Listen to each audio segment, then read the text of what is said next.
नमस्कार मित्रांनो, तर आजची आपली रेसिपी आहे केवल्याची आमटी। तर हा केवल्याचा पाला आणि ही रानभाजी फक्त श्रावणातच अवेलेबल असते।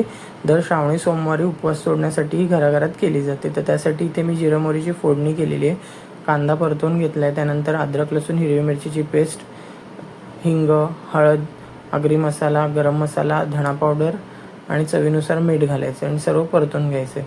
त्यानंतर इथे मी केवल्याचा पाला आणि ओलं खोबरं त्याची पेस्ट केलेली आहे, ती तेल सुटेपर्यंत आपल्याला परतवून घ्यायची चांगली। चिंचेचा कोळ घालायचा आहे थोडा याच्यामध्ये, चिंच किंवा कोकम ह्यापैकी काहीतरी घालावंच लागतं, नाहीतर भाजीला उग्रच वास येतो। आवश्यक तेवढं पाणी आणि टोमॅटो घालायचं आहे आणि झाकण ठेवून वाफेवरती भाजी शिजवून घ्यायची। त्यानंतर दाटसरपणा येण्यासाठी इथे थोडं तांदळाच्या पिठाची पेस्ट केलेली ती घालायची आणि उकळी काढून घ्यायची। तर तयार आहे केवल्याची आमटी।